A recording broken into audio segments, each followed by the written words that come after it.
The new arc of One Piece is officially here, and its name is Egghead Island. And no, as far as we know, Dr. Robotnik is not involved. So much happened in this chapter.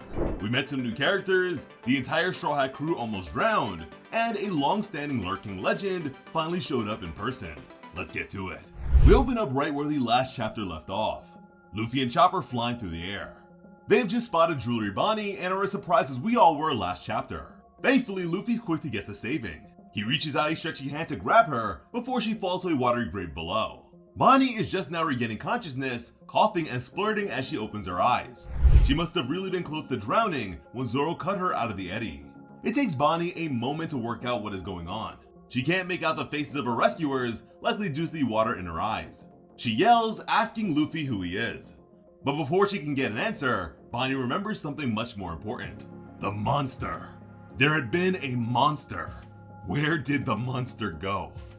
Which reminds me that you should go away from traditional energy drinks and instead go towards gamer subs with code plot armor. It takes Bonnie a second to work out what's happened, like some of you when it came to that shameless plug. When she does though, Bonnie's eyes go wide. She calls out to the Straw Hats below, desperately trying to warn them. There is some creature lurking underneath the sunny. Unfortunately, the weather is too harsh for the crew to understand what Bonnie is saying. They strain to hear her, but are more concerned about Luffy. Thanks to Chopper's aerodynamic hat, the trio are being pulled even further away from the ship. Eventually, however, the Straw Hats just about make out what the strange little girl is saying. The crew looks down, finally noticing a massive shadow in the water beneath them. It's too big to work out what it is, but these Straw Hats are smart enough to try and get their ship clear. Up above, Bonnie can get a better view. Unfortunately, that just confirms it is already too late for the Sunny. The Mecca shark is ready to strike. The creature rises out of the ocean fast, biting at the air where the Sunny had just been with a clang. If the ship was just a little bit slower, they would have been split in two by the metal Leviathan. They are still tossed about. The thing is so big that it has caused a hefty wave just by coming to the surface. The Sunny has been knocked into the air, leaving Zoro to cling to the deck. The swordsman is bewildered by what has just happened, but tries to work out what this creature is. It looks like a shark, but it is far too big for that. Plus, it is seemingly made out of metal. This can't be something natural. The Sunny comes down hard, landing some distance out from where they were previously, which is not good. This has put them even further away from Luffy, Chopper, and Bonnie. The three crash into the ocean some distance away, as Jinbei notes. Ending up in the water with a giant mechanical shark would be bad enough. Given that all three of them are Delphi users, they are also doomed to drown. Things are just getting worse and worse. Thankfully, the first son of the sea is here to be awesome. Jinbei passes the helm to Franky, telling the cyborg to get the Sunny close to where their captain came down. He jumps into the water, ready to save the three flying down and get them to safety. Let's repeat that. Jinbei dives into the storm-tossed, freezing cold water that currently holds a giant robot shark. This is the same giant robot shark that just tried to eat the 1,000 Sunny in one bite. Jinbei is swimming right past a Kaido-sized monster that is actively trying to kill him in order to save his captain and his friends. Damn. Still, Franky isn't going to be outdone.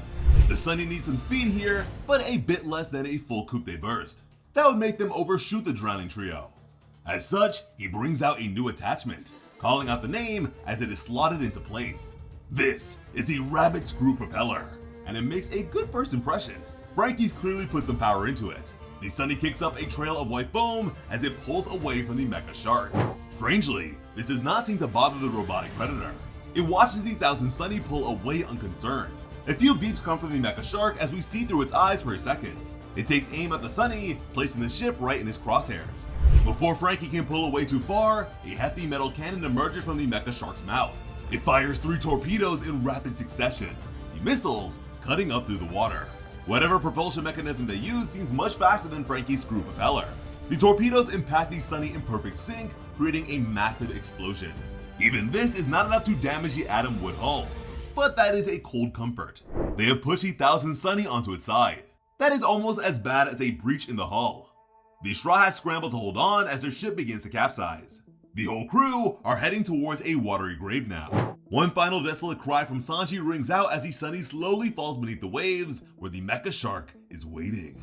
Thankfully, we have one crew member still being resoundingly competent today. Jinbei is still focused on his job, saving Luffy's group. He has already reached them and is trying to calm the group down. Struggling, after all, will just make them lose oxygen faster. The explosion above is so loud it is audible underwater. Jinbei hears it, but he is still focused on the rescue. Taking the group over his shoulders, the Knight of the Sea tells them to hang on just a little longer. He will have them above the waves and breathing air in no time. Soon enough, the four surface into a wild sea with waves crashing every which way. Jinbei holds tightly onto his crewmen, looking around. There is no sign of the Sunny, though the current is certainly strong. It would be hard for anyone to steer a ship through waters like these. Before Jinbei can work out what has happened to the ship, however, there is a shing from behind him. Turning, he sees the enormous mechanical shark from before. Its mouth is once again open, and this time, its cannon is pointed right at Jinbei and the half-drowned pirates on his shoulder. Before he can react, the shark fires a cannon shot right at them. Jinbei does not hesitate, barking clear orders to the survivors. They need to take the deepest breath they can. It is time to dive again. Luffy, Chopper, and Bonney wheeze, gasping for a little air before Jinbei pulls them under. They dip below the surface just before the shot hits them. Yet another explosion rocking the ocean's surface. Jinbei is a fast swimmer, carrying his allies away from the Leviathan as quickly as he can. Rather than trying to chase him, the mecha shark turns back to the sinking Thousand Sunny. Frankie's propeller has kept it going even beneath the waves, but the currents are too strong. They haven't been able to break the surface.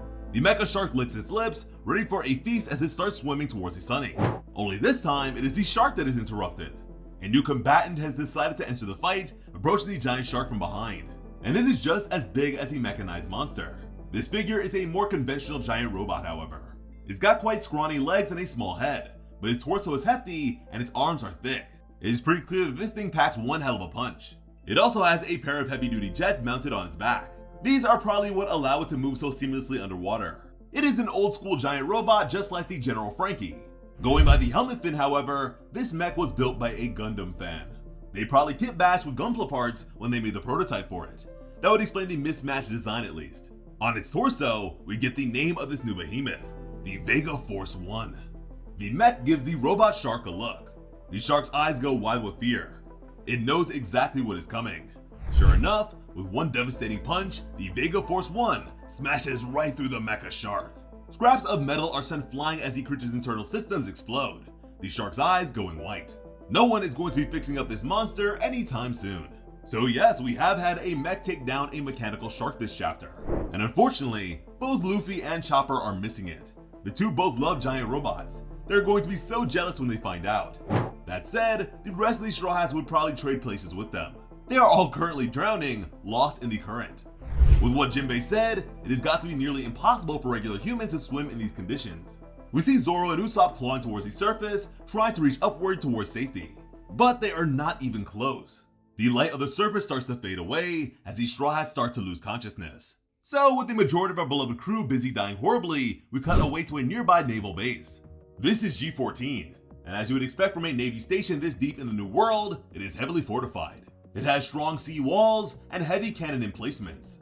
Everything Marines need to keep it safe. This is where Tashigi and Smoker took the children rescued from Punk Hazard. We check in with the swordswoman captain as she oversees medicine time for the giant children. The kids are all unhappy with the medicine. Apparently it tastes utterly disgusting, which I'd imagine is very different from the candy they were previously enjoying. Still, they are willing to listen to Tashigi and have been drinking this for a while. It's clearly done them some good. We can see that a lot of these kids are indeed looking much smaller. Mocha is happy at all the progress they have made.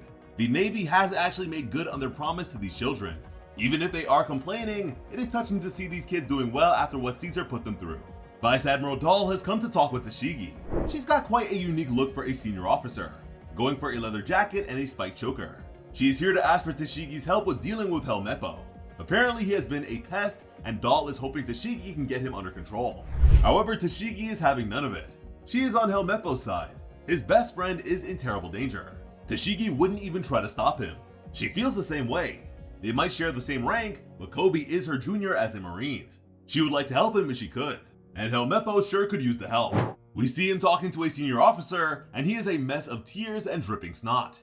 It's hard not to feel sorry for him. Morgan's son has been sobbing his heart out for a while, distraught over what happened to Koby. He is downright pleading for help. Interestingly though, he has made a friend since we last saw him. The newly introduced Commander Hibari is right there with Helmeppo. She is not quite as torn up, but she is down on her knees with her fellow Marine, begging for assistance. Apparently she is also a member of SWORD, and owes Koby a debt. She wants him saved as badly as Helmeppo does. They've been trying to get their senior officer to come with them on a rescue operation. The pair both approach Prince Gruss, a rear admiral within Sword, to join their plan. They just need him to come with them to Pirate Island, believing that Blackbeard must have stashed Koby there. They believe that Sword needs to rescue him and that Prince has to join in on the mission. After all, he can't leave a fellow Marine behind, can he? Well, unfortunately for Helmeppo and Hibari, Gruss is not easy to persuade. He points out the facts of this situation. Pirate Island isn't some random spot in the middle of the ocean. It is Blackbeard's home base and the seat of his power. If the Marines try to mount any kind of operation there, they'll be swarmed by forces loyal to the Blackbeard pirates. It is pretty much a suicide mission as things stand. Anyone who gets too close will end up full of lead. Helmeppo doesn't argue with the prince on any of that. Even when he is this upset, he is still able to think. Instead, he throws out an interesting alternative idea. G14 is apparently close to Egghead Island. There are Seraphim there. The Navy deployed 2 against Amazon Lily. Why can't they deploy 1 against Blackbeard's forces? Gruss is shocked at that idea, asking if Helmeppo is crazy. He doesn't have an answer for him though. The prince looks worried, but he orders the 2 sword commanders to calm down. Apparently, they still haven't been able to hear from Drake, which is curious. It has been a few days since the end of Wano at least. Drake was alive when we last saw him. Could something have happened to him since then? Regardless, Gruss is using the absence of Drake to draw a line. He is not going to act without word from his leader. For now, if Helmeppo and Hibari want to mount a rescue operation, Sword isn't going to back them up. We leave the Navy on that note, cutting away to Luffy's group. They have found a cave on a nearby island and are already recovering from their brush with death. Bonnie is loudly complaining at the group for not recognizing her. She was another member of the worst generation. She was on Sabaody 2 years ago with the Straw Hats. She even saved Zoro from a world noble. Still, she knows better than to push it. She has just been saved by these people and is having to try and dry out her clothing. And to even out Luffy and Chopper missing the giant robot fight, Sanji and Brook are missing out on topless Bonnie. The balance of the universe has thus been maintained. Giving up on jogging Luffy's memory, Bonnie reintroduces herself properly. She is a rival pirate and enemy to the Straw Hats. However, she undercuts her point immediately by thanking Luffy and his friends for rescuing her. Luffy is gracious, telling Boogie not to worry about it. Chopper and Luffy are already drying out their clothes and fur. They are pretty much recovered from the brush with death. Bonnie can't believe their lighthearted mood, asking Luffy if he is really an emperor. She tries to beat some of the water out of her shirt before a new question comes to her. What was up with Luffy's white hair on his wanted poster? The papers apparently made a big deal about it. So yes, the world government's attempts to suppress that information have largely failed. Big News Morgans has kept the story of Luffy's strange mythical form out there. Mecca is literally front page news. Luffy is proud to answer Bonnie's question. He flexes, saying that the white hair is how he looks when he is totally free. Freedom is the heart of Gear 5th to him, not power. Bonnie doesn't understand what he's talking about, but doesn't push him. Instead, she brings up the Straw Hats. Shouldn't Luffy be worried about his crew? He is their captain after all. The last time these 4 saw the Sunny, it was under attack by the Mecha Shark. Luffy, however, is not worried. He trusts his crew to make it through.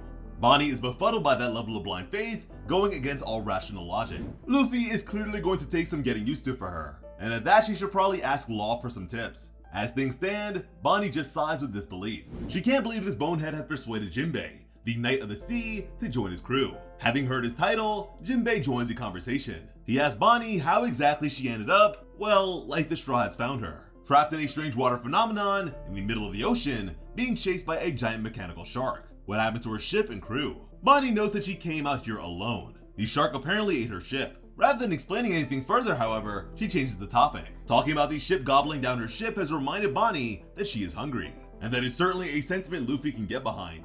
In a second, he is already planning to hit up the nearest convenient restaurant.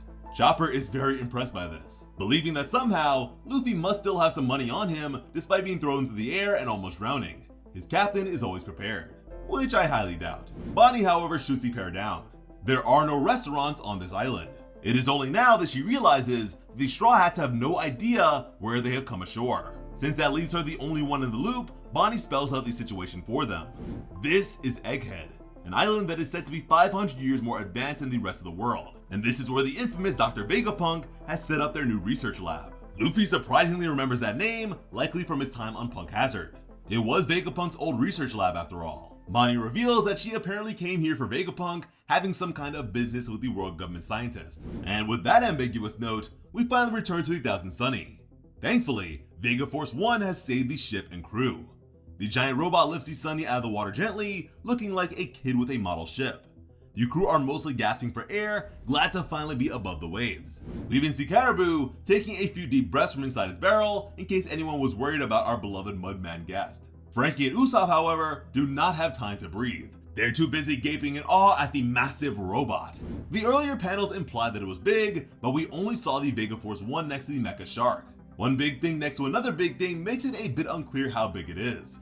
Here though, we get a better sense of this mighty mecha, and wow, it makes the Frankie Shogun look almost cute in comparison. We know that the Thousand Sunny is canonically 56 meters tall. Converted, that is about 183 feet. Even partially submerged, the Vega Force One is nearly double the height of the Sunny. Accounting for perspective and its full height, this thing has to be dangerously close to 400 feet tall. This thing is a behemoth. The RX-78-2, the original Gundam, stood a mere 59 feet tall. It would quite literally look like a toy in the hands of the Vega Force One. We see the head unit open and the pilot starts to emerge. They are some distance from the Sunny, but this appears to be a woman wearing a leather coat and a cap with goggles. She is surprisingly well spoken and seemingly quite annoyed. This has been a failure as far as she is concerned. The stranger speculates that controlling primal desires may simply be impossible. Frankie is not sure what to make of all this highfalutin old-timey talk, but he's got the grace to say thank you at least. However, the mech pilot doesn't seem to hear him, continuing to think aloud. And here is where we get the twist. This pilot is the one who created the mecha shark in the first place. Apparently, its orders were to scout, report, and fire on enemy ships. Except for the eating part, it was doing everything just fine.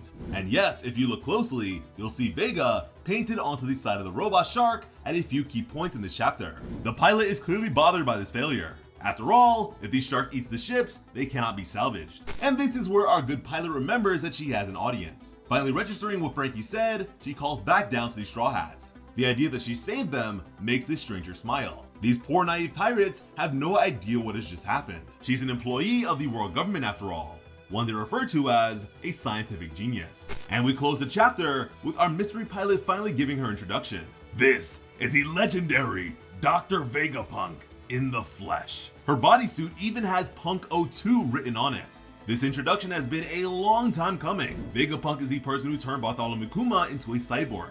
Vegapunk was the founder of MADS and creator of Momonosuke's artificial devil fruit. She was the one who cast Caesar Clown out of the world government due to his unethical poison gas experiments. Vegapunk has long since been a legend of the One Piece world, and well, apparently they're a woman. In every previous instance, they were referred to as a man, and at times an old man at that. This was not something anyone saw coming and leads to many questions. Is this a new body? A clone with some altered genetics? It could even be Vegapunk's daughter or granddaughter, carrying on the family tradition of mad science. And what's going on with G14? Why is Prince Gruss so afraid of sending out additional Seraphim?